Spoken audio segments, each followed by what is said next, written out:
Okay, so welcome back. It's a little over a week later. Sorry, it's all been a bit disjointed.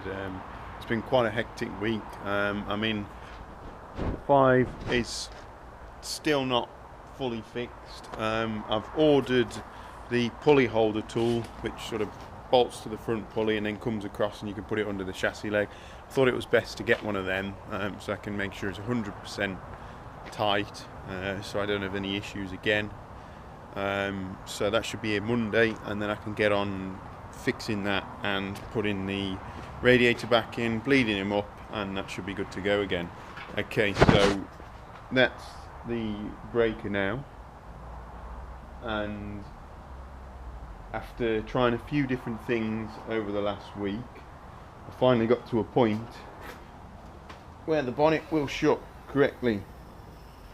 So there's the new engine going in. It's an S85 V10 from an E60 M5.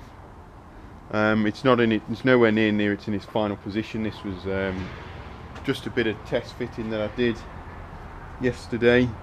There's going to be severe mods needed to either the E39 cross member or subframe, or I've got to change to a different subframe.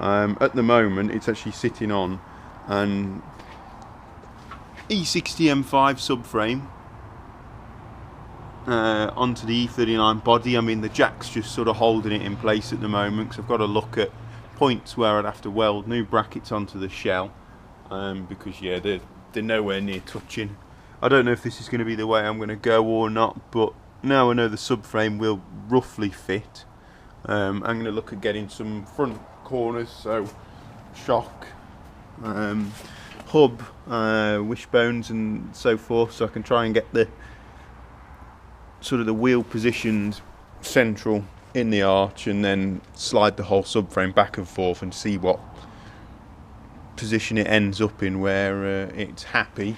My only sort of concern is it is close to the firewall already down there, and if it wants to go further back more, I really am going to start struggling. I mean, there's a bit of clearance around the head, but not much. But yeah, I think heating's going to end up being an optional extra from now on. I'll have to sort that out further down the line. But yeah, that's sort of where I'm up to so far. I'm going to have another look today, repositioning the engine a little bit, because it's not sitting square in the engine bay at the moment. I might even try and get the gearbox on, see how that lines up within the transmission tunnel. But I need to drop the prop off, and all the old 525 exhaust, that's all still in place currently.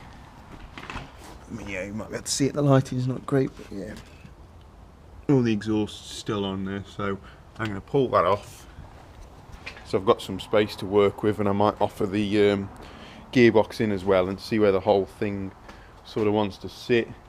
I mean, I'll put in a clip of the engine on the E39 subframe mount, and that was including cutting out the centre jack bar to create some more space to get it lower, and it was still 4 to 5 inches probably, let's say 4 inches too high, but where I had it sitting was directly on the steering rack, so it needs spacing up a bit to give me some clearance, and I think it would have been even higher. But yeah, I'll post a clip of that, and you can see how high off it was, and you can see it actually closes now. So yeah, I'll leave it there and I'll update you soon.